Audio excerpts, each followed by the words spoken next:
பாட்டாளி மக்கள் கட்சியின் தலைவர் டாக்டர் அன்புமணியும் சீமானும் தேர்தல் நேரத்தில் பரபரப்பை ஏற்படுத்திய KPY பாலாவின் பேச்சு நடந்தது என்ன என்பதை குறித்து விரிவாக விவரிக்க இருக்கின்றது இன்றைய காணொளி. பேரன்பிற்குரிய தொப்புள் கொடி தமிழ் உறவுகளுக்கும் வணக்கம். நான் நம்ம கார்த்தி. பார்க்கக்கூடிய பார்வையாளர்கள் நமது சேனலை சப்ஸ்கிரைப் செய்தும் பெல் ஐகானை கிளிக் செய்தும் ஆதரவு தரும்படி கேட்டுக்கிறோம். தமிழ்நாட்டில் தமிழருடைய ஆட்சி நடைபெற வேண்டும் என்பது இன்று நேற்று எழுந்த இயக்கமல்ல, ஏறத்தாழ 75 ஆண்டுகளாக தமிழர் மனதில் குடிகொண்டிருக்கக்கூடிய இயக்கம்.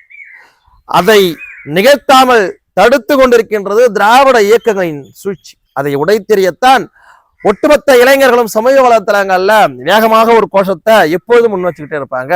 அன்புமணி ராமதாஸ் அவர்களும் நாம் தமிழர் கட்சியினுடைய தலைவர் சீமான் அவர்களும் ஒன்றிணைய வேண்டும் என்பது. இவர்கள் இரண்டு பேரும் ஒரு புகைப்படத்தில் ஒன்றாக நின்று விட்டால் அந்த புகைப்படம் என்பது தமிழ்நாடை கடந்து உலகத்து நாட்டில் இருக்கக்கூடிய அத்தனை தமிழர்களுமே வைரலாக கூடியதை நம்ம பார்க்க முடியும். இளையராஜா அவர்களுக்கான விழாவில் ஒருபுறம் அண்ணன் அன்புமணி ராமதாஸ் அவர்களும் ஒருபுறமும் சீமானும் அவர்களும் இருந்த காட்சி என்பது அன்றைய நாள் இணையத்தை முழுக்க ஆக்கிரமித்திருந்தது.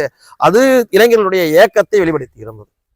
இப்படியாக இளைஞர்களை கடந்து சினிமா துறையில் இருப்பவர்களும் இதை நடத்திட வேண்டும் என்று பல முயற்சிகளையும் எடுத்துக்கிட்டு இருக்கிறாங்க. காரணம், பெருந்தலைவர் காமராஜருக்கு பின்பாக திராவிட இயக்கங்களின் கையில் சிக்கியுண்ட தமிழ்நாடு வளர்ச்சி பெறலாம்.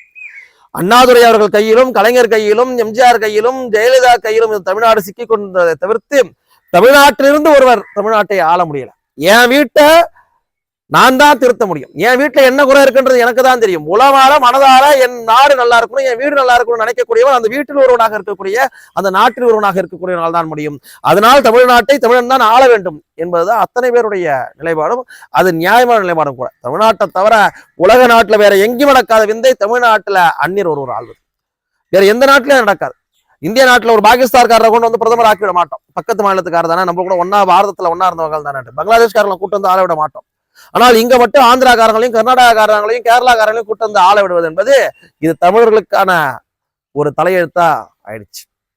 இந்த நேரத்துலதான் அன்புமணி ராமதாஸ் அவர்கள் தலைமையில ஒரு ஆட்சி அமைய வேண்டும் என்ற கோஷம் பெரிதளவில் எழுப்பப்பட்டுச்சு. அது எப்போதிலிருந்து எழுப்பப்படுதுன்னா, 2004 முதல் 2009 ஆண்டு வரை மத்திய சுகாதாரத்துறை அமைச்சராக அண்ணன் அன்புமணி ராமதாஸ் அவர்கள் செய்த சாதனை அவரை அந்த சரித்திர இடத்திற்கு கொண்டு போய் சேர்த்தது. அவருக்கான அரியணைத்தான் தமிழக முதலமைச்சர் நாற்காலி என்று அத்தனை நபர்களும் பேச தொடங்கினார். 2009 ஆண்டு ஈழப்போர் உச்சத்தில் இருந்த போது தன்னுடைய மத்திய சுகாதாரத்துறை அமைச்சர் பதவியும் துச்சமென தூக்கி எறிந்துவிட்டு மீண்டும் காங்கிரஸ் தலைமையிலான ஆட்சித்தான் அமையும் என்கின்ற போதிலும் என் தொப்புள் கொடி உறவுகளை கொன்று குவித்த கூட்டத்தோடு நான் எப்படி கூட்டணி அமைக்க முடியும் என கூட்டணி விட்டு வெளியேறினார். 2009க்கு பின்பாக பலரும் சொல்லுவாங்க பாட்டாளி மக்கள் கட்சிக்கு இறங்குமுகம் என்று. என் இனத்தை கொன்று குவித்த துரோகிகளுக்கு எதிராக நின்றோம். அது எப்படி எங்களுக்கான இறங்குமுகமாக இருக்கும் என்பதுதான் எங்களுடைய கேள்வி. அதன் பின்பாக நாம் தமிழர் கட்சியை சீமான் தொடங்கினார்.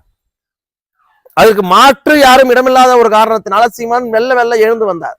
ஒரு கள கட்டமைப்பு கிடையாது, எந்த ஒரு நிர்வாக கட்டமைப்பும் கிடையாது. ஆனாலும் நாம் தமிழர் கட்சி ஒரு குறிப்பிடும்படியான வாக்கு வங்கிகளை பெற்றதற்கான காரணம் இந்த திராவிட இயக்கங்களுக்கு மாற்றாக ஒரு சக்தி தேவை என்கின்ற காரணத்தினால சீமானை எழுதியிருந்தார். அதுவும் நீங்க குறிப்பா பாத்தீங்கன்னா தெரியும், 2016 பாட்டாளி மக்கள் கட்சி தனித்து நின்று இருக்கும் போது சீமானுடைய வாக்கு வங்கி பாமக பெற்ற வாக்குகளில் சரிபாதி கூட இல்லை. அப்போ முதன்மையா பாட்டாளி மக்கள் கட்சியை ஒட்டுமொத்த தமிழர்களும் ஏற்கிறார்கள். அதற்கு அடுத்தபடியாக சீமானை ஏற்கிறார்கள்.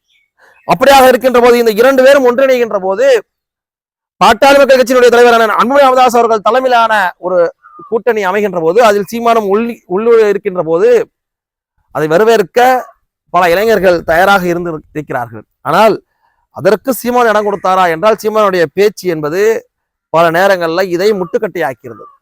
சீமானுடைய அரசியல் நேர்த்தி தன்மை இல்லாது என்பது இதை பல நேரங்களில் முட்டுக்கட்டையாக்கிறது.